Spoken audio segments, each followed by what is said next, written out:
16장 13절 말씀입니다.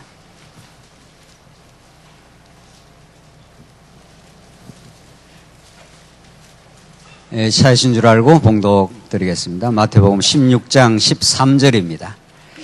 예수께서 빌립보의 가이사라 지방에 가셔서 자신의 제자들에게 물으시기를 사람들이 인자를 누구라고 하느냐 하시니 그들이 말하였다. 어떤 이들은 세례자 요한이라고 하고 다른 이들은 엘리야라고 하고 또 다른 이들은 예레미야 또는 선지자들 중에 하나라고 합니다. 예수께서 그들에게 말씀하시기를 그러면 너희는 나를 누구라고 하느냐 하시니 시몬 베드로가 대답하여 말하였다. 주님은 그리스도이시며 살아계신 하나님의 아들이십니다. 예수께서 그에게 대답하여 말씀하셨다. 바요나 시몬아 내가 복이 있다. 이를 내게 계시하신 분은 하나님이 아니라 사람이 아니라 하늘에 계신 내 아버지이시다. 나 또한 너에게 말한다. 너는 베드로이다. 내가 이 반석 위에 내 교회를 세우겠으니 음부의 세력이 그것을 이기지 못할 것이다. 내가 너에게 하늘나라의 열쇠를 주겠으니 내가 땅에서 무엇이든지 매면 하늘에서도 매일 것이요 내가 땅에서 무엇이든지 풀면 하늘에서도 풀릴 것이다. 그 후에 예수께서 아무에게도 자신이 그리스도라는 것을 말하지 말라고 제자들에게 경고하셨다. 그때부터 예수께서 자신의 제자들에게 자신이 예루살렘으로 가야 할 것과 장로들과 대제사장들과 서기관들에게서 많은 고난을 받고 죽임을 당해야 할 것과 제3일에 살리심을 받을 것을 밝히기 시작하였다. 21절까지 봉독드렸습니다. 우리는 지금 마태복음의 큰 줄기를 잡아서 마태복음의 큰 대목들이 어떻게 연결되고 그것이 궁극적으로 마태복음 전체의 주제라고 하는 이제 예수님이 어떤 예수님의 그 직임을 통해서 우리는 복음을 궁극적으로 하나님 여호와 되심을 우리가 지금 깨닫고 있습니다. 오늘 우리가 살펴갈 내용은 지난주 선지자 직임이라고 하는 첫 번째 그 직임이죠. 거기에 이어서 두 번째 왕위의 직임에 대해서 공부하시고 우리 다음 주에 마지막 제사장 직임에 대해서 우리가 살펴가도록 하겠습니다. 이런 그 큰 골격 이 구조에 대해서 익히 여러분들이 이제 잘 아시고 하나님의 정말 놀라운 은혜로 성경 전체를 이렇게 엮어내는 이 틀을 성경 개론 혹은 우리 성경 강론집을 통해서 하나님께서 우리에게 주셔서 정말 성경이 성경 되도록 성경이 성경의 복음이 올바르게 드러날 수 있도록 하나님께서 이렇게 은혜를 베풀어 주셨습니다. 우리가 오늘 이제 선지자 직임에 이어서 왕위의 직임, 이제 왕직입니다. 줄여서 왕직에 대한 성취, 구약의 무수한 하나님께서 3대 언약을 하시고 왕들을 세우기로 하나님께서 언약하시고 구약적으로 성취하신 거죠. 구약에 뚜렷하게 다윗 왕으로 성취된 그 그림자적 하나님의 나라는 이제 장차 오실 진짜 실체적으로 이루실 예수 그리스도에 대한 예표역 그림자였고, 그리고 구약을 쭉 이렇게 공부를 하면서 거기에 나타나는 그림자적 성취, 하나님께서 자손, 땅, 통치를 통해서 그걸 합치면 그게 한 나라가 되니까 그 자손을 번창케 하고 이스라엘 백성들의 힘으로는 결코 정복할 수 없는 땅을 하나님의 능력으로 신실함으로 정복하고 나서 하나님이 약속한 유다 지파에서 이렇게 되는 거죠. 하나님께서 백성들이 요구했던 사울 왕, 그는 베냐민 지파에서 났기 때문에 진정한 왕이 될 수가 없다는 것을 확인시켜 준 다음 하나님의 약속대로 유다 지파에서 난 다윗 왕을 통해서 그 모든 이방 대적들을 섬멸하고 괴멸해버리고 굳건한 하나님 유다 왕국을 하나님께 세워주신 하나님은, 자, 오늘 우리가 공부하는 내용인데, 이제 그 모든 구약에 맹력하게 흘러가는 그림자적 성취 사건은 이제 하나로 묶어져서 하나의 초점에 정확하게 적중되면서 예수가 이 땅에 왕으로 출현하신다 하는 오늘 놀라운 복음이 여기에 16장 13절로부터 우리가 25장까지 이제 골격을 잡겠는데, 16장 13절, 그러니까 제1절 2절, 3절, 4절, 우리 지금 이제 오늘 왕위의 직임, 우리 지난 시간 선지자, 그 다음 우리 제일 앞에는 구약 언약에 대한 성취, 이게 1장에서 4장까지 이렇게 공부했지 않습니까? 이미 우리 지난 시간 선지자 직임에 대해서 공부했고, 오늘 이제 왕직입니다. 그러니까 이 흐름을 이제 타고 가면서 하나님의 복음이 아주 논리적으로 너무도 물샐 틈 넘는 그런 구조를, 논리를, 흐름을 가지고 지금 복음이 전거되고 있다는 거죠. 우리 지난 시간 이 부분을 공부했습니다. 그러니까 우리 이미 이제 이거 알고 있는 겁니다. 마지막에 이제 제사장. 자, 오늘 우리 오후 시간은 여러분들 이미 이런 구조와 그 내용을 잘 알고 있지 않습니까? 또 이것이 얼마나 또 중요한 내용인지 모릅니다. 이런 것들이 지금 신학계에서 정리가 안 돼가지고 마태복음을 보는 눈이 자꾸 흐려지거나 또 마태복음 전체를 보는 그런 균형 잡힌 시각을 이뤄왔다. 우리는 하나님께서 정말 놀라운 이런 틀과 흐름을 주셔서 우리가 질서정연하게 공부를 해가는데, 이제 우리 오후 시간 중요한 것은 이런 선지자 직임, 우리 지난 시간에 했던 거, 이것이 얼마나 중요한가. 이런 자꾸 우리가 그야말로 의미 분석을 하는 거니까, 하나님께 이런 좋은 진리의 틀을 주신 것은 그걸 통해서 복음의 의미를 깊이 깨달으라고 주신 것 아니겠어요?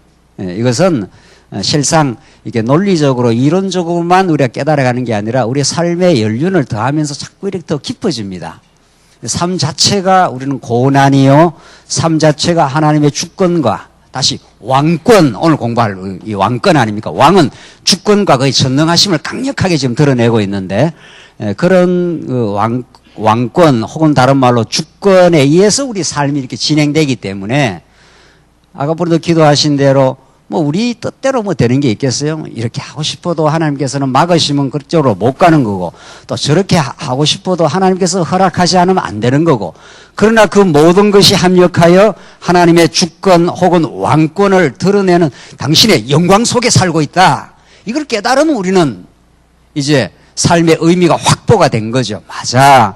뜻이 있어. 의미하는 것이, 그 의미라는 게 뭡니까? 뜻, 의자, 만미자니까 참 내 인생에 그 뜻이 있구나.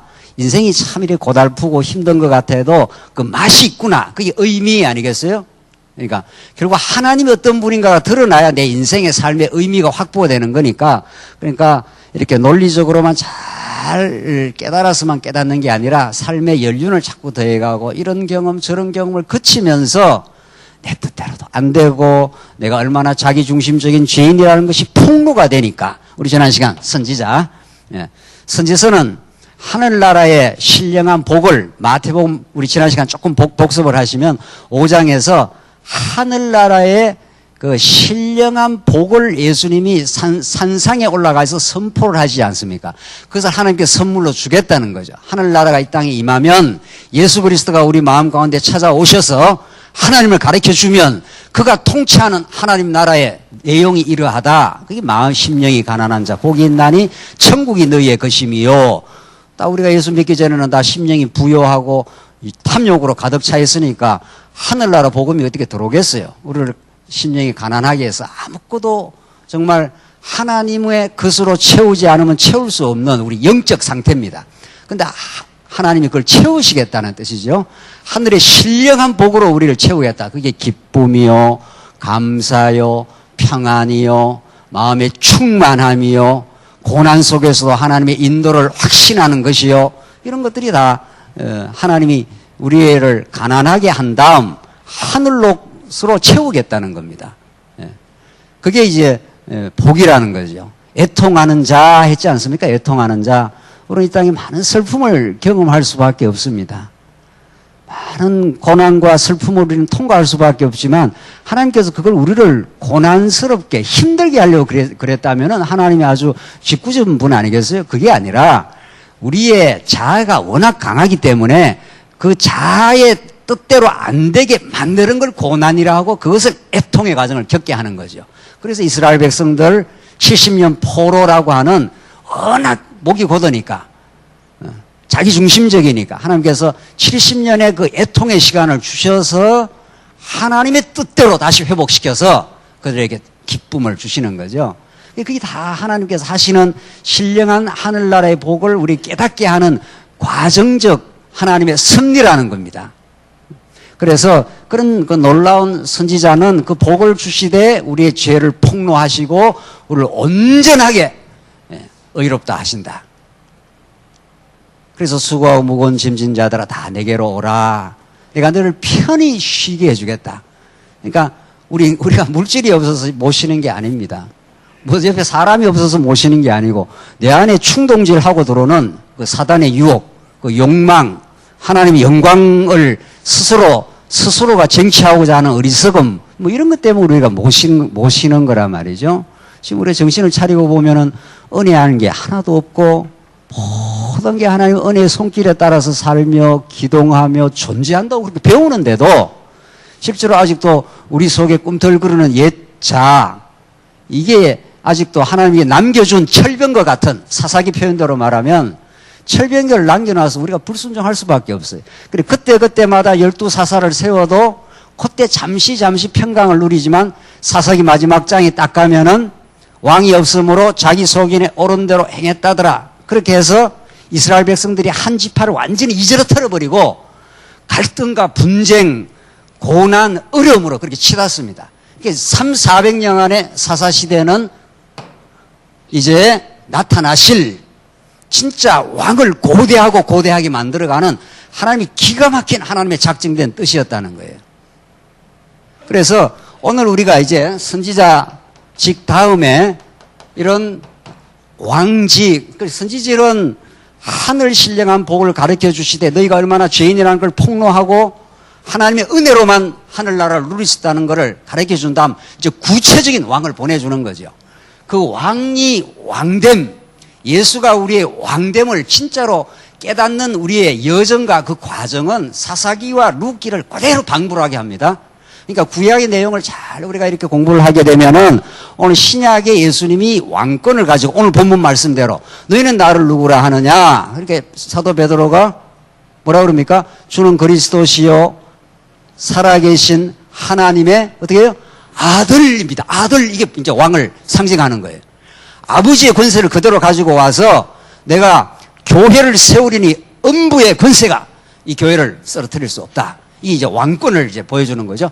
천국 열쇠를 너에게 주노니 하면서 그 천국 열쇠를 주관하는 이 왕권이 드디어 여기서 등장하지 않습니까? 예수의 왕권, 그가 내가 교회를 세우리니 아무리 음부의 권세가 달라들어도 이 교회를 흔들어 놓을 수 없어. 궁극적으로 내가 세운 교회를 내가 지켜.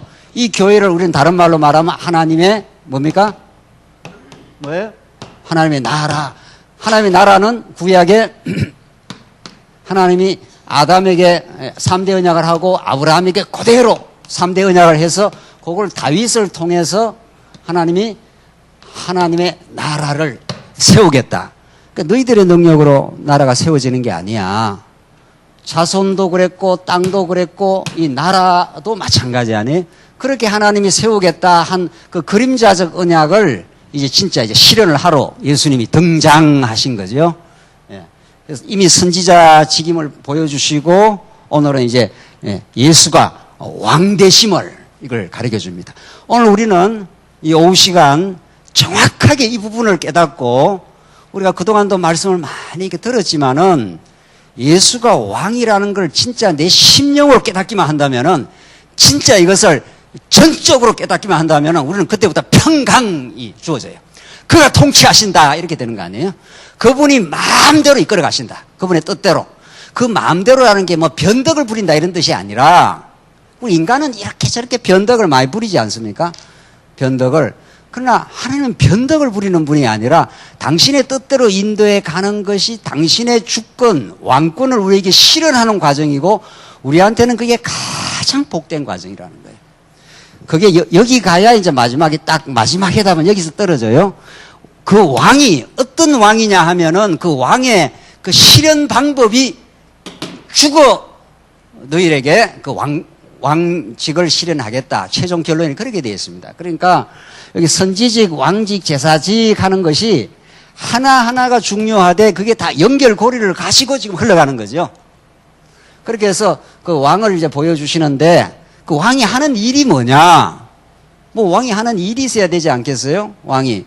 그러니까 우리 구약에 다윗 왕이 등장해서 이방 대적들을 다 이렇게 섬멸을 하고, 그러니까 사울 왕은 골리앗을 때려 눕히지 못하지 않아요. 그 대적들을. 근데 다윗이 딱 등극해서 골리앗을 때려 눕히고 그다음 많은 시련을 겪지만은 이제 진짜 왕으로 등극해서 다윗 나라를 형성해서 강건한 나라, 그 문무백관들을, 그래서 다윗이 쫓겨날 때 뭐 기가 막힌 세월을 보내지 않습니까? 그래야 다윗이 나중에 내가 이루었어 이 소리 못하도록. 근데 다윗의 그 연약함과 그 죄성을 하나님이 끝까지 폭로를 시킵니다. 그럼 마지막에는 다윗이 참 하나님 붙들어줄 때 믿음이 얼마나 좋았습니까? 그런데 하나님께서 다윗을 이제 몰아가기 시작합니다. 1차 시련, 2차 시련, 3차 시련. 요 그대로가 우리 인생입니다. 하나님은 구약에서 어떤 언약 백성에게 그걸 이루어가는 그 일은 그건 애누리 없이 그대로 우리 인생이에요. 그러니까 이게 하나님의 말씀이 나의 말씀이 되는 거죠. 그러니까 하나님께서 우리가 어떤 다윗이 왕이 되어서 평강의 나라를 이루어가는 것, 여러분과 제가 평강을 이루기까지는 하나님께서 이렇게 밀어붙이는 일이 있다는 거죠. 1차 시련, 2차 시련, 마지막 시련의 장면에 가면은 다윗이 너무 사울이 집요하게 쫓아오니까 그때 피할 길이 없지 않습니까? 그래서 이제 간 곳이 아기스 왕입니다. 이방 왕. 그 이방 왕한테 가서 살 길은 아니란 말이죠. 근데 뭐 너무 화급하고 답답하니까 그냥 뭐 보이는 데가 그냥 자기 피할 피난처인 줄 알고 도망을 치지 않습니까? 근데 그 신하들이 바로 알아보지 않습니까? 이게 어떻게 피난처가 안 되는 겁니다. 저놈 저거 봐라. 저 다윗 저거 전쟁 잘하는 장수가 왔다. 이렇게 바로 알아채버려 버립니다. 다윗이 살 길이 없습니다. 피한 그곳이 또 자기 정체가 폭로되어 버리기 때문에 그렇게 하나님이 다윗을 밀어붙입니다. 여러분과 저의 인생을 밀어붙입니다.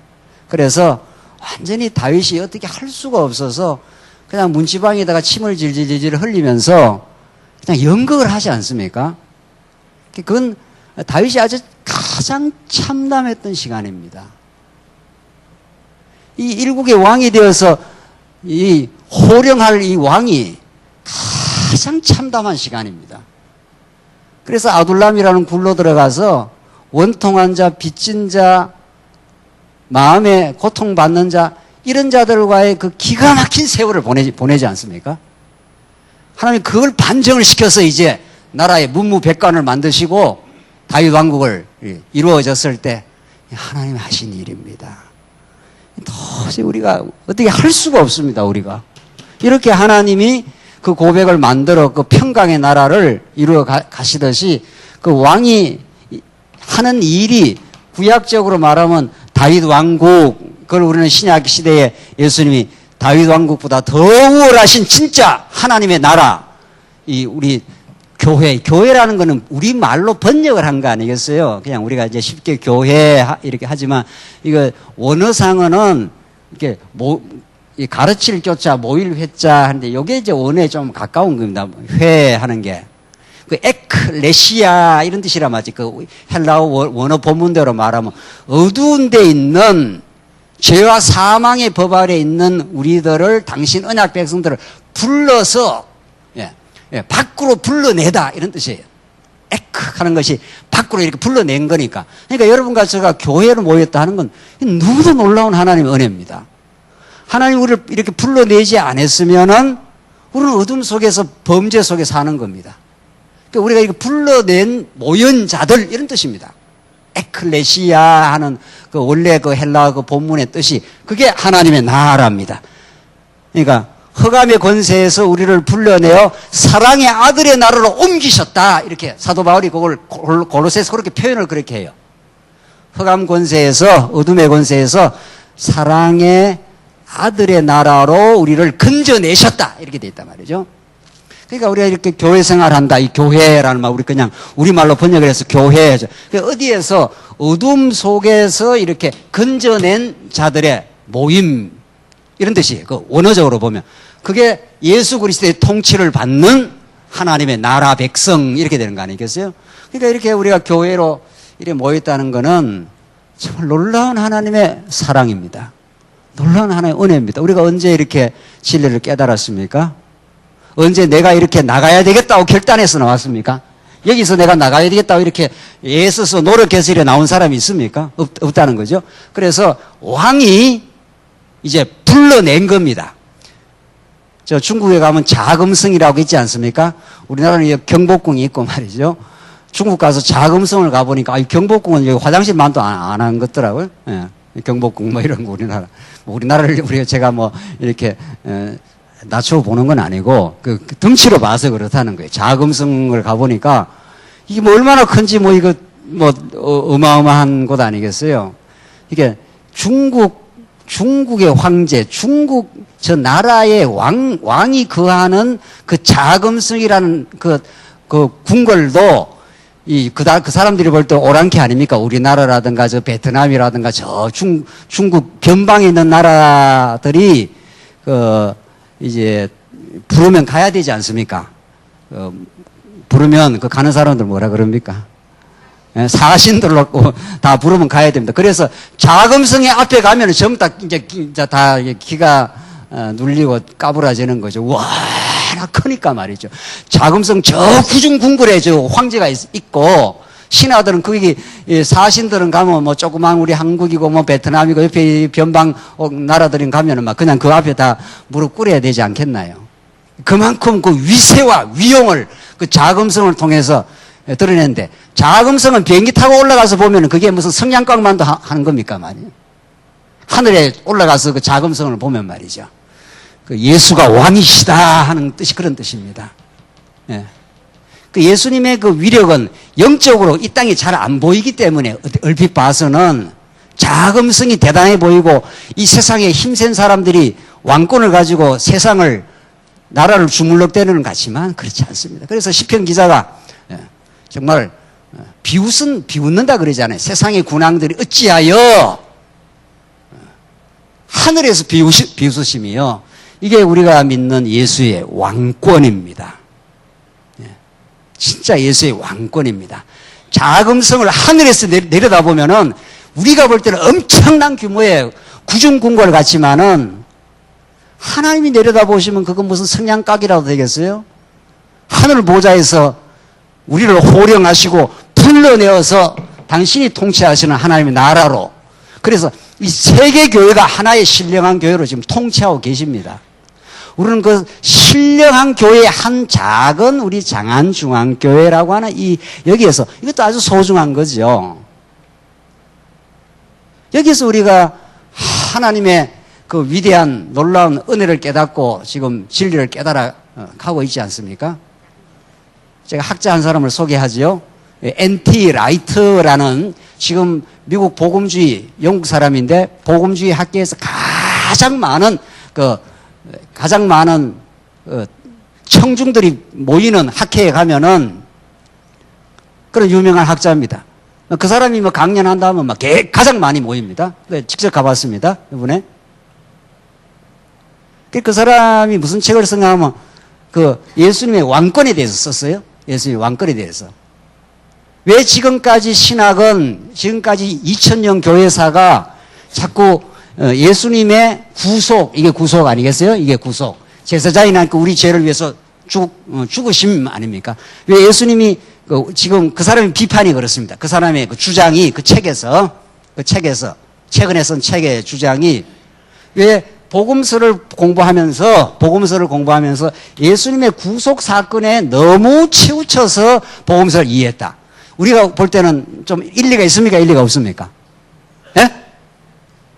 우리가 볼 때 일리가 있습니까? 없습니까? 예?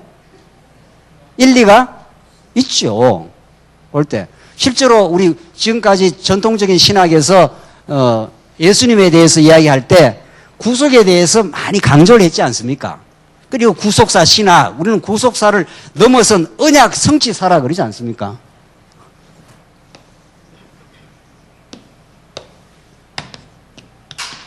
우리는 언약 성취가 성경의 기본 하나님이 자기 계시의 원리다. 그리고 구속은 타락한 인간을 하나님께서 구속해내어서 하나님의 언약을 이루신다. 이렇게 구속은 하는 과정 아니겠어요? 하나님의 언약 성취한 방법. 그래서 중요합니다. 구속이 중요한 거죠. 그러나 지금까지 전통적인 신학에서는 언약 성취라는 큰 구조를 발견하지는 못하고 하나님이 죄악 가운데서 우리를 구속해낸 요 측면만을 강조를 했습니다. 그래서 우리가 사도신경도 전부 전능하사 천지를 만드신 하나님 아버지를 내가 믿사오며 그 외아들 예수 그리스도를 믿사오니 하면서 예수 그리스도가 우리를 위해서 죄 가운데 고난받고 십자가에 못 박히고 본디오 빌라의 고난을 받아 십자가에 죽으시고 그렇게 해서 이 구속의 측면을 많이 강조하지 않습니까? 사도신경도. 그래서 N.T. 라이트라는 지금 최고의 지금 복음주의 그 신학자가 책을 그래 썼어요. 그래서 왜 왕직에 대해서는 많이 강조를 안 하느냐 이러면서 책이 나오니까 많은 사람들이 지금 막 이렇게 열광을 하고 있는 거죠. 아 그러네 뭐 이렇게 된 거예요. 근데 우리 성경신학은 우리 성경 자체는 그러니까 요것만을 너무 강조해서 이 부분도 있다 뭐 이렇게 이야기한단 말이죠. 왕직이 주목해야 될 부분이다. 근데 그 사람이 왕직이 가능한 우리하고 또 개념은 달라요. 뭐 자세한 이야기는 너무 전문적이니까 놔두고 우선.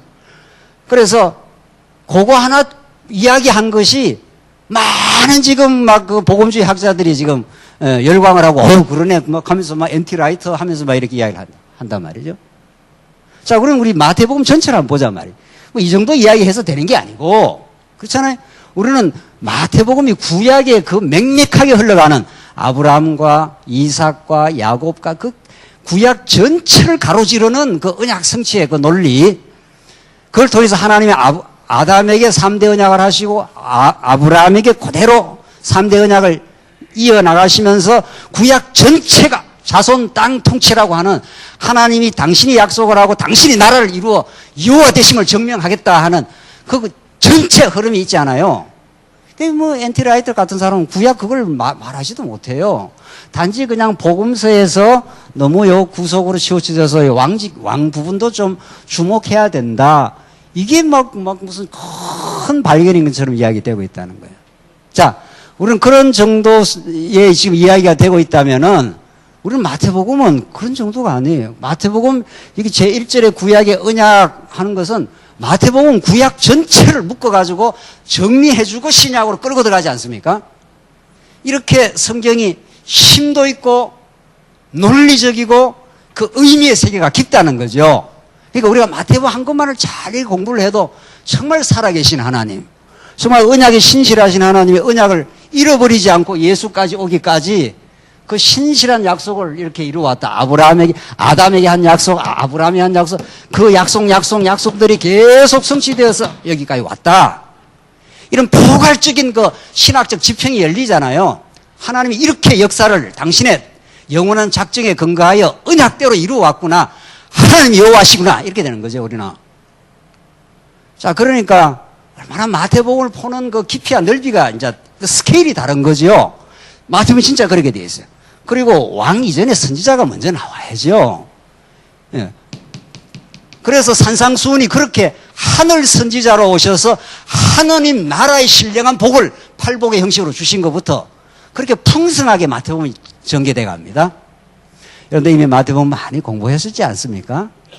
아마 여기 계신 분들이 마태복음 적어도 너댓 번은 공부를 하실 수도 있고 많이 공부하시면 10번을 할 수도 있고 자, 이제 그런 그 공부가 진짜 얼마나 놀라운 하나님에 대해서 살아계신 분에 대해서 오늘 우리 주제에 따르자면 오늘 이 공부하는 이 말씀에 따라 그 N.T. 라이트라는 사람이 요거 약간 드러내지만은 마태복음을 이렇게 체계적으로 드러낸 건 아니에요. 자기가 이렇게 연구를 해보니 너무 이쪽으로 좀 기울어진 것 같아. 그래서 이쪽 부분도 좀 이야기해야 되지 않나 이 정도예요. 이 정도 그냥 문제 제기한 게 그렇게 막 온 신학계가 떠들썩할 정도로 지금 그 이슈가 되고 있는 책이란 말이죠. 그러니까 참 그런 이야기를 이렇게 들어보면은 우리는 감사한 거죠. 우리는 이렇게 질서정연하게 정말 뭐 왕 정도가 아니라 선지자 정도가 아니라 그 이전에 구약 전체를 가로지르는 그런 포괄적인 지평을 가지고 마태복음에서 쾅쾅쾅쾅 막 터져나가는 거 아닙니까? 내가 살아있어. 내가 아브라함이 약속한 대로 이삭에게 약속을 이루었어. 이삭이 약속한 대로 야곱에게 약속을 이루었어. 이렇게 하나님 살아계심을 이렇게 확고부동하게 마태복음 1장 1절에서부터 전개되고 있다는 거죠. 그런 내가 왕이야. 지금 그 말 아닙니까? 우리가 지금 공부는. 내가 우주를 통치할 뿐 아니라 두려워하지 마. 우주를 내가 지금 마음대로 지배할 뿐 아니라 내가 언약 백성들인 너희들에게는 진짜 왕이야. 너희들을 지키고야 마라. 음부의 권세가 내가 교회를 세우리니 음부의 권세가 흔들어 놓을 수 없어. 흔들 수는 있지만 뽑아낼 수는 없어. 이게 지금 마태복음 16장에 전개되는 말씀이에요. 이런 말씀, 그러니까 여러분들 우리 지금 마태복음 한 권을 공부하지만은 이미 구약의 왕직으로 다윗 왕을 보여주신 그 하나님은 이렇게 구약의 배경을 깔고 진짜 신령한 왕으로 오실 메시아를 이렇게 쾅쾅쾅 지금 보여주고 있지 않습니까? 그래서 아까 분이 이야기하다가 정리한 내용 중에 사사기와 그 루키스 말이죠. 구약에. 자, 이게 지금 우리가 마태복음을 들어가기 전에 구약 배경이 탄탄할 때 이게 사사기, 루키. 루키부터가 이제 통치 언약 아닙니까? 통치 언약. 여기가 땅 언약 가운데 마지막에 사사기에 이렇게 사사기는 인간이 스스로 절대 왕노로 할 수 없다는 걸 아주 극명하게 폭로하는 그 복음이에요. 사사기는. 철병거가 있어서 유다 자손으로 올라가서 그 나머지 땅을 점령하라. 사사기 1장에서 그래 하니까 좀 올라가다가 철병거가 있어서 그걸 점령을 못 해요.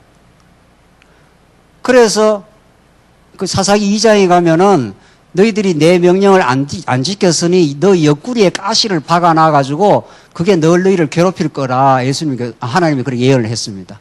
그래서 그 옆구리에 가시가 박혀가지고 이스라엘 백성들이 복음에서 뭐라 그럽니까? 사사기 공부를 하셨나 안 하셨나?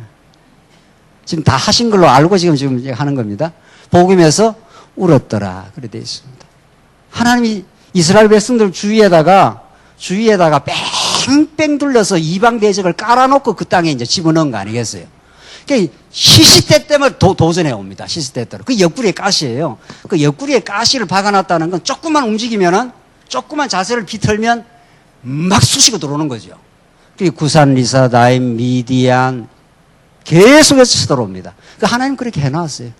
그래서 그때마다 사사를 통해서 그 땅에 잠시 평강을 주지만 영원한 평강의 나라가 되질 않습니다. 그런데 사사기 그게 마지막에 삼손 사사를 통해서 마지막 그걸 보여주시고 마지막에 이 사사 말기가 혼돈과 어둠으로 치닫습니다. 그래서 한 지파를 완전히 이지로 털어버리고 11지파가 아주 합세해갖고 한 지파를 이지로 털어버려요. 그래 어찌하여 우리 한 지파 이렇게 이지러졌는고 이러면서 혼돈, 음행, 갈등. 그래서 사사기 마지막 장 마지막 절이 뭐라고 되어 있습니까? 왕이 없으므로 자기 소견에 옳은 대로 행했다더라. 하나님이 왜 사사기를 그렇게 허락을 합니까? 왜 사사기 그런 거 없이 그냥 땅 정복하고 여호수아와 정복하고 바로 다윗 왕을 통해서 얼마든지 하나님이 통치 언약을 이룰 수 있는데 사사기를 이걸 왜 만들? 그것도 하루 이틀이 아니에요. 수백 년. 그것은 진짜 우리를 평강의 나라로 인도할 왕을 고대하도록 우리 힘으로는 우리가 이 땅을 통치할 수가 없습니다. 평강으로 통치할 수가 없습니다. 우리는 분쟁하고 갈등할 수밖에 없는 존재들입니다. 하나님 당신이 오셔서 우리를 통치해 주셔서 당신이 다스리는 평강의 나라를 우리의 진짜 기쁨의 나라를 인도하시옵소서. 그 간절한 그 기도와 고대하게 만들어가는 그 준비 작업 아니겠어요? 이 작업이 있는 만큼 이 루키서부터 전개되는 이 다윗 왕의 출현은 너무도 복음으로 다가오는 거죠. 그래서 하나님이 캄캄한 어둠을 만듭니다. 왜? 그 빛의 빛됨을 증명시키기 위해서. 성경 어디라도 그래요. 어디라도. 오늘 왕직이 그렇습니다. 왕직이 그래요. 그래서 지금 하나님이 교회를 세우겠다 하는 이 하나님의 왕권의 실현은 우리 인간 왕권을 포기시키는 하나님의 역사와 동반됩니다. 우리가 우리 스스로를 다스릴 수가 없습니다. 우리가 우리 마음의 평화 하나도 우리 스스로가 건사할 수 없는 존재입니다라고 하나님께서 깨닫게 하시고 진짜 왕권을 통해서 우리의 마음과 우리 교회와 우리 가정을 지켜주시는 분이라는 거죠.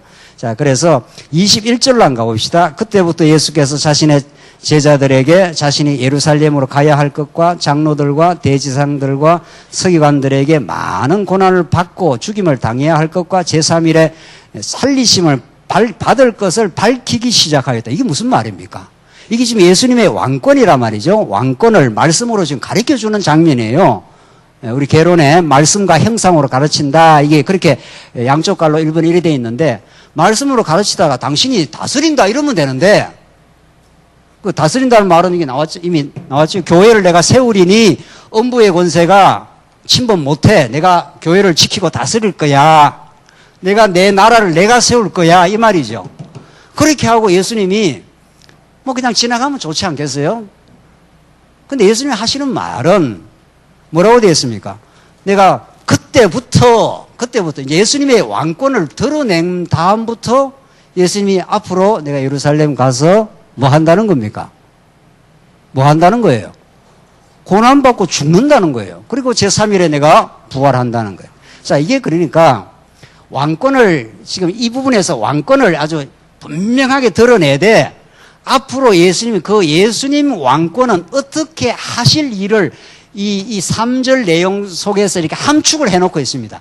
할 일이 뭡니까? 앞으로 할 일이. 그 왕이 앞으로 하는 일이 뭐냐 말이에요. 예? 고난받고 죽는 거예요. 그리고 3일 만에 살아나는 거예요.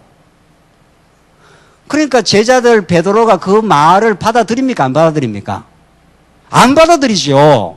왕이면 우리한테 좀 좋은 것도 주시고 아파트도 주시고 편안하게 해주시고 뭐 이런 표현이 나와야 되는데 뭔 소리 하고 있어요? 지금 내가 지금 몇 년 따라다녔는데 당신을 위해서 고난받고 죽다니. 그러니까 이 왕권은 세상의 왕권하고는 너무도 다른 겁니다. 예수님의 신령한 나라를 이루시는 왕권은 세속적인 왕의 이미지하고는 너무 다른 이미지가 나오니까 베드로가 그 예수님의 말씀을 듣고 뭐라고 합니까? 그러자 22절 베드로가 예수님을 붙잡고 항의하며 말하기를 이거 영어로 헬라어로 보면은 꾸짖어 말하기를 이렇게 되어 있습니다. 야 예수야 뭐 이런 식이에요. 너 지금 무슨 소리 했어 지금 이런 식이에요. 여기는 우리말로 이게 지금 바른 성경은 항의하며 이렇게 되어 있고 그 원어상 그대로 보면 꾸짖으며 선생이 그 학생 꾸짖듯이 그렇게 지금 이야기를 한 겁니다. 뭔 소리 지금 하고 있는 거야 지금. 내가 지금 얼마나 당신 따라다녀서 지금 상당히 지금 유익을 많이 보고 앞으로도 그렇게 해야 될 건데 그 뒤에 가면 또 나와요.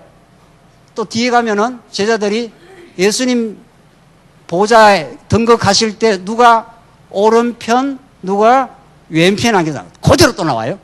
그래서 베드로가 예수님을 붙잡고 항의하며 말해요. 주님 그럴 수 없습니다. 절대로 이런 일이 주께 일어나지 않을 겁니다 하니 예수께서 돌아서서 베드로에게 말씀하셨다. 사탄아 내 뒤로 물러가라. 너는 나의 걸림돌이니 이는 내가 하나님의 일을 생각하지 않고 사람의 일을 생각하기 때문이다. 이렇게 돼 있어요. 참 이건 너무도 놀라운 거예요. 너무도 우리가 기대하는 바하고는 예수님이 하시고자 하는 일은 그 베드로의 기대와는 전혀 다른 방식의 왕권이 실현이 되는 겁니다. 자, 이게 참 이게 놀라운 복음서의 이 비밀이고 우리가 정말 이거 포착하게 되는 정말 이 일을 통해서 우리가 깨닫게 되는 그 복음을 우리가 깨닫게 되는 거죠. 그러니까 하나님 예수님이 지금 왕으로 지금 등장을 하신 겁니다. 너희는 나를 누구라 하느냐? 에레미야라 합디다 어쩌다 그러니까. 베드로 너는 나를 누구라 하느냐? 이렇게 물었지 않습니까? 여러분과 저한테 묻는 질문이나 마찬가지예요. 너희들은 나를 도대체 누구라고 보느냐? 이건 아주 근본적인 질문이에요. 우리가 신앙생활 하면서 하나님이 지금 등장하셔서 혹은 예수님이 등장해서 우리한테 묻는다. 너희들은 나를 누구라 하느냐? 나의 정체성에 대해서 묻는 거거든요. 우리가 믿는 예수가 도대체 어떤 분이냐? 이제 이걸 물은 건데 그러니까 주는 그리스도의 살아계신 하나님의 아들입니다. 이렇게 했단 말이죠. 그러니까 주는 그리스도시요 이렇게 했으니까 그리스도는 세 가지 직분을 갖고 있지 않습니까? 그러니까 우선은 첫 번째는 뭡니까? 선지자. 하늘 선지자로 오셔서 하늘나라의 비밀을 가르쳐 주셨고 그 다음에는 왕이에요. 우주를 통치하시고 교회의 머리가 돼서 다스리는 왕이에요. 근데 그 왕이 뭐 하겠다는 겁니까? 그 왕이 뭐 하겠다는 거예요? 죽겠다는 거예요. 고난받고. 그러니까 주는 그리스도시요 고백했으면 아 예수님이 참 선지자요? 또 그분이 우리를 다스리는 왕이시요? 그분이 우리를 위해서 죽으셔서 우리도 예수를 따라가는 길이 고난의 길이구나. 그러나 우리가 신령한 기쁨의 길이구나. 그렇게 믿어야 될 거 아니에요. 예수님의 고백을 고려했으니까. 주는 그리스도란 말이 그런 말을 함축하는 거니까. 그런데 이때는 좀 세상적인 표현을 쓰면 베드로가 얼떨결에 고백한 겁니다. 이거. 제대로 고백한 게 아니고 얼떨결에 하나님께서 그 고백을 하게 해가지고 우리도 얼마나 많이 고백을 합니까? 우리도 성경신학에서 우리가 정리한 성경의 진리는 뭐냐 하면 우리가 어떻게 고백합니까? 하나님은 어떻게 해요? 아니, 같이 하셔요. 같이. 혼자만 하려면 힘들잖아요. 하나님은 어떻게 해요? 여호와시고 예수는 어떻게 해요? 그리스도. 이렇게 베드로 고백처럼 하지 않습니까? 우리도. 근데 이거 고백이 중요한 게 아니고 진짜 하나님께서 우리에게 그 고백이 나의 진정한 고백이 된다면은 그 왕이신 그분이 죽어야 마땅하겠죠. 죽어야 뭐 마땅해서 죽는 게 아니라 죽게 되겠죠. 왜? 자, 이제는 왜 그 예수가 이 땅에 고난받고 십자가에 피 흘리고 그리고 3일 만에 부활하셔야 왜 그 길을 가셔야 됐던가? 그가 자금성보다 더 위대한 성을 지어놓고 온 우주를 우리를 얼마든지 통치하고도 남으실 그 권세와 영광이 있는 분이 왜 그 고난의 길을 왜 가셔야 했던가? 이에 대한 우리가 확실한 이해를 못한다면은 그걸 말씀으로 받지 않는다면 베드로 고백했던 거랑 마찬가지예요. 주님 그런 일이 생기면 안 됩니다. 지금 예수님께 지금 달라들은 거 아니에요. 야, 이 사탄아 물러가. 네가 하나님을 일을 생각하고 사람이 일을 생각하고 있구나. 이렇게 된 거 아니에요. 자, 그 말은 왕직을 어떤 방식으로 실현하겠다는 걸 앞으로 될 일을 이미 함축해서 지금 말하고 있는 겁니다. 예수님의 왕권 실현은 그 당시에 유대인들이 베드로를 포함한 유대인들이 기대했던 군사적이고 정치적이고 이 세상의 힘을 가지고 지배하는 통치 방식이 아니라 영적인 힘, 사랑의 힘, 우리를 섬겨주는 힘, 우리를 위해서 고난받는 그 놀라운 하나님의 사랑, 그런 방식으로 실현을 하겠다 이런 뜻입니다. 그러니까 이미 이 왕직에 예수님이 하시는 일 속에 앞으로 될 일이 예시되고 있는 거죠. 그렇죠? 그러니까 큰 구조에 대해서 이렇게 말하고 이미 작은 구조 안에도 왕직 안에 제사직을 이미 잉태하고 있어요. 이미. 제사라는 게 희생하고 죽는 거니까. 그렇잖아요? 그래서 이 땅의 교회는 예수의 왕 대신 예수의 죽음과 부활이 아니면 교회가 탄생하지 않습니다. 그리고 교회가 성장하는데도 누군가가 예수의 고난의 길을 가지 않고는 교회가 세워지지 않습니다. 이 땅의 어떤 교회도 그 뒤안길에 누군가가 예수와 함께 죽고 함께 사는 그 고난을 기꺼이 감당하는 그 믿음의 선진들이 다 있었기 때문에 교회가 이 땅에 펼쳐져 가는 거죠. 이번에 미국 가서 이렇게 토론하면서 제가 미국 신학자들한테 당신들 때문에 참 감사한다 그랬습니다. 왜? 130년 전에 우리는 그때 복음이라는 복자도 못 들었다. 우리 한국은. 우리가 언제 이렇게 말씀을 잘 깨달았습니까? 130년 전에 우리가 태어났으면 예수 모르고 그냥 지옥 가는 겁니다. 그때는 캄캄한 이 동토의 나라, 여기에 토마스 목사라는 사람이 대동강변에 와서 그냥 거기서 목이 날아갔습니다. 거기서 성경 하나 던져주고 그 핏부림이 이렇게 세월이 지나서 한국 교회가 우리 말씀 운동일이 된 겁니다. 그냥 되지 않았습니다. 그래서 내가 참 감사하다 그랬어요.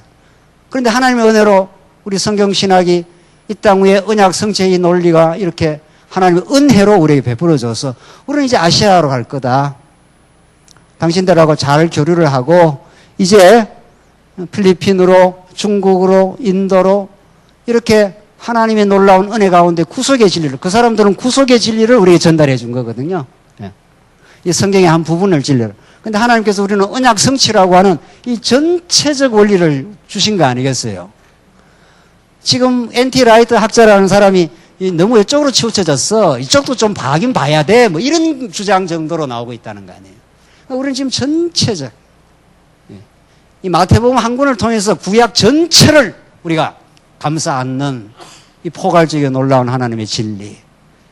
그 진리를 가지고 우리가 하나님께서 허락하시면 이제 아시아로 저 굶주린 땅으로 그렇게 하나님께서 해 가실 것인데, 지금 예수님은 이 왕직을 설명하면서 오늘 포커스는 왕이에요, 진짜.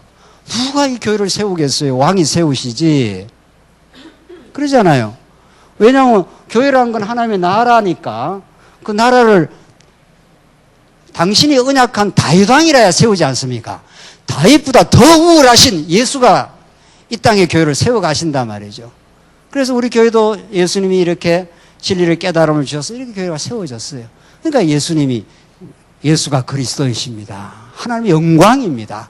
오늘 이렇게 말씀을 배우게 하시고 깨닫게 하셔서 이렇게 교회 백성으로 살아갈 수 있도록 죄와 사망의 법에서 우리를 건져내어 사랑의 아들의 나라로 옮겨놨습니다. 지금 그 말이죠. 자, 그래서 이미 오늘 이 왕직을 설명하는 방식 자체가 전혀 달라요. 세상 방식하고는. 내가 죽겠다는 거예요. 그러니까 베드로는 그거 못 받아들인 거 아니에요. 아니야. 그건 네가 지금 사람의 일을 생각하고 있는 거야. 하나님의 일은 그렇게 이루어지는 거야. 지금 이렇게 예수님이 하신 거예요. 그래서 조금 더 뒤에 가면 16장, 17장 계속 왕직을 보여주는데, 귀신한테 간질병자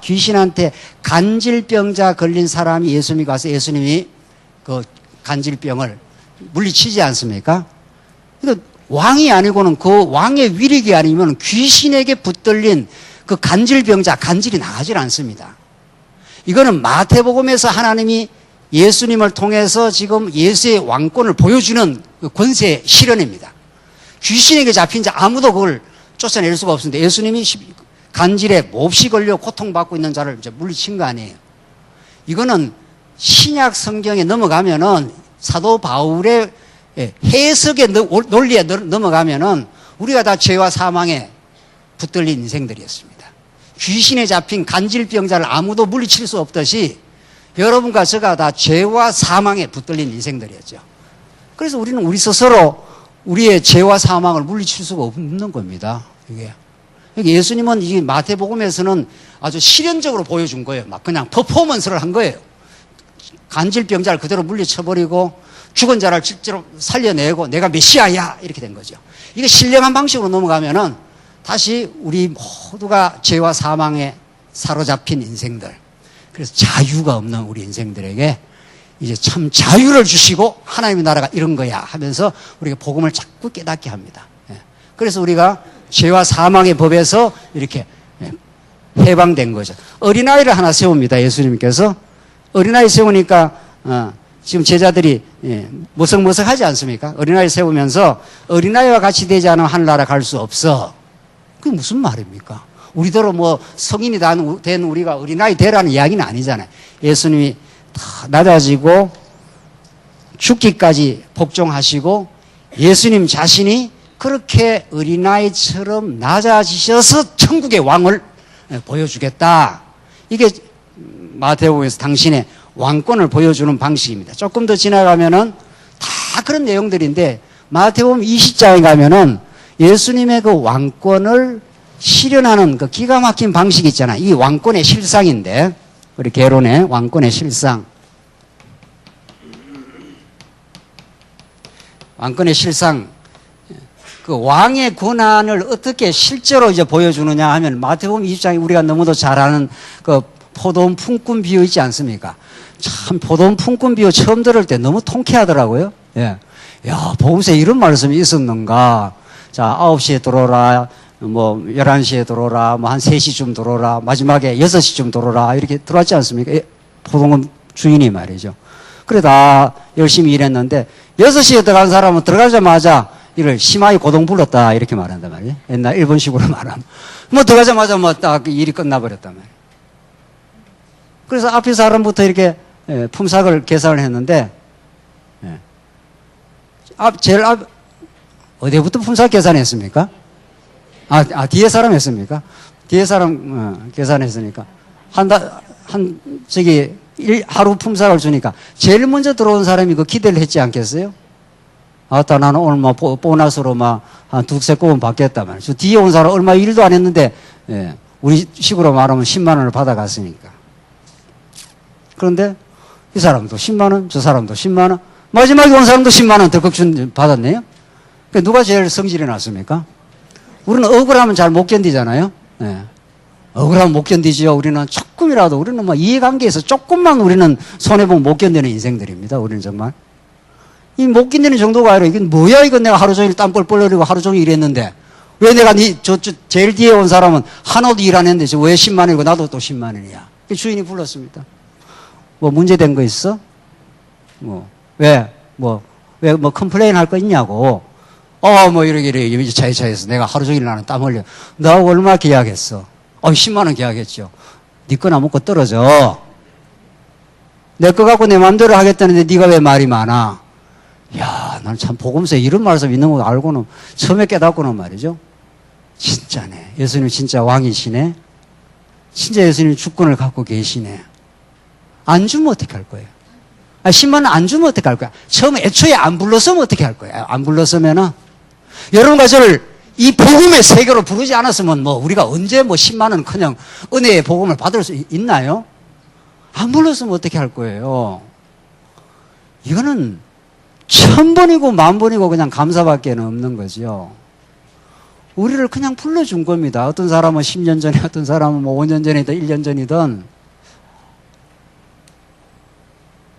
그냥 하나님 왕이신 그분이 불러줘서 이렇게 하나님 나라에 그저 공짜로 이런 거 아니에요. 진짜 공짜로 하나님 내가 존재하는 것도 감사하고 예수 믿는 것도 감사하고 이렇게 교회 백성에 대해서 교회를 섬길 수 있는 것도 감사합니다. 감사밖에 없네요. 알고 보니까 우리가 진리를 깨달으면 그렇게 되는 겁니다. 그래서 정말 예수님은 은혜의 왕노릇 하시는 겁니다. 은혜를 그렇게 풍성하게 나누어 주는 겁니다. 그런데 제일 마지막에 그 20장에 나오는 말씀이에요. 20장 1절에 지금 금방 우리가 품삯 포도원 품꾼 비유를 나오는데 20장 20절 읽고 이제 오늘 끝내죠. 20장 20절에 가면은 그때 세베대의 아들들의 어머니가 아들들과 함께 예수께 다가와서 저라면 무엇인가를 요청하였다. 예수께서 그 여자에게 말씀하시기를 내가 무엇을 원하느냐 하시니 그 여자가 예수께 말하였다. 주님의 나라에서 저의 이 두 아들 중 하나는 주님의 오른편에 하나는 왼쪽에 앉게 말씀하소서. 예수께서 대답하여 말씀하시기를 너희는 너희가 무엇을 요청하고 있는지 알지 못하는구나. 내가 마시려 하는 잔을 너희가 마실 수 있겠느냐 하고 하시니 그들이 할 수 있습니다라고 말하였다. 예수께서 그들에게 말씀하시기를 너희가 내 잔을 마시겠으나 내 오른쪽과 왼쪽에 앉는 것은 내가 주는 것이 아니니 그것은 내 아버지께서 예비해 놓으신 자들의 것이다 하셨다. 10제자들이 듣고 두 형제에 대해서 분개하였다. 그러자 예수께서 그들을 곁에 부르시고 말씀하셨다. 너희가 아는 바대로 민족들의 통치자들은 그들 위에 군림하고 고관들은 그들에게 세도를 부린다. 그러나 너희 가운데서는 그렇지 않아야 한다. 누구든지 너희 가운데서 큰 자가 되기를 원하는 자는 너희를 섬기는 자가 되어야 하고 또 누구든지 너희 가운데서 으뜸이 되기를 원하는 자는 너희 종이 되어야 한다. 인자는 섬김을 받으러 온 것이 아니라 오히려 섬기러 왔고 자기 목숨을 많은 사람들의 이들을 위한 대속물로 주려 왔다. 주기 위하여 왔다. 이게 예수님이 왕권의 실상을 보여주는 예수님 왕권은 이런 거야. 내가 마음대로 불러서 내가 계약한 대로 내 뜻대로 마음대로 품삯을 그냥 은혜로 줘. 그러고 나서 예수님 하시는 말씀이 지금 말씀하기 바로 전에 예수님이 또 죽겠다는 이야기를 또 한 거란 말이죠. 그 앞에 19절에서 그를 이방인에게 넘겨줘 조롱질하고 채찍질하고 십자가에 못 박기도록 할 것이다. 그러나 그가 제3일에 살리심을 받을 것이다. 이 기가 막힌 예수님의 지금 앞으로 내가 죽을 거라는 걸 지금 말하고 있는데 제자들은 그걸 깨닫습니까? 못 깨닫습니까? 예? 못 깨달아요. 그거를. 못 깨닫고 베드로처럼 안 받아들이고 지금 그러는 거죠. 지금 이 문맥을 보면은 그걸 예수님이 지금 십자가에 또 죽는다고 또 이야기를 했으면 그게 얼마나 의미심장한 일이고 심각한 일이고 또 중요한 일임을 알고 야 진짜 예수님이 왕으로 오셨는데 그가 희생 제물이 되어 가겠다는 이야기구나. 이게 정말 하나님의 깊고 오묘한 뜻이구나. 그가 왕이시면 모든 걸 통치하고 하늘의 12영이라도 불러갖고 저 이방 대적들을 지금 진멸시킬 수 있는 분인데 죽겠다는 말은 여기에 어마어마한 비밀이 들어있는 건데 이게 모세 언약의 성취예요. 이거는 아브라함 언약의 성취고 하나님 나라를 이룬다. 하나님 나라는 모세 언약의 성취 방식으로 이루어지는 거야. 지금 그걸 지금 보여주는 거죠. 구약 메시지로 말한다면. 그러니까 그거를 제자들은 이때는 몰랐던 거죠. 그러니까 이런 어리석은 이야기가 나오는 거죠. 누가 오른편에 왼편에 지금 왕권을 지금 왕권주의를 지금 넘나들고 있는 거죠. 실상은 왕이 되고자 하는 거죠. 이게 아람 타락 이후에 하나님과 같이라는 명제예요. 이게 라이크가 주제예요. 이게 영어로 써드리죠.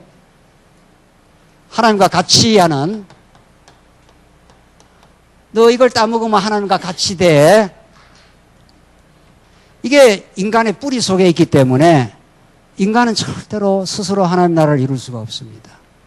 예수님 지금 내가 죽겠다는데 죽어 내가 부활해서 새하늘과 새 땅 새로운 하나님 나라를 내가 건설하겠다고 내 방식으로라야 이 건설이 돼 하는데 제자들은 아닙니다. 당신이 등극하면 누가 오른편에 왼편에 앉습니까? 당신의 권세를 나도 좀 함께 나누어 누리고 싶네요.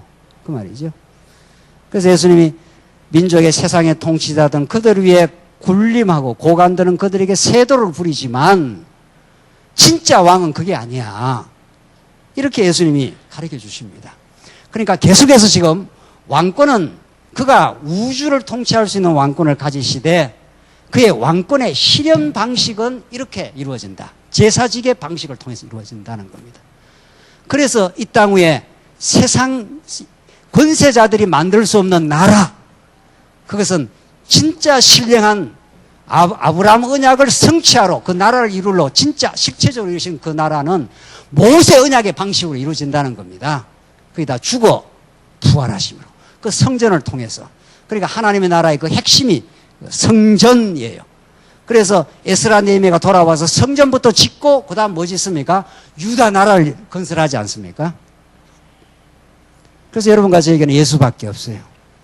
그 예수의 죽으심과 부활이 하나님의 영원하고 무궁한 사랑을 당신의 왕권을 실현하는 방식이기 때문에 이렇게 마태복음은 생생한 방식으로 앞으로 그 왕이신 그분이 어떤 일을 할 것을 지금 그 왕직의 맥락에서 밝히면서 마지막 26장, 27장, 28장에서 그걸 실현을 합니다.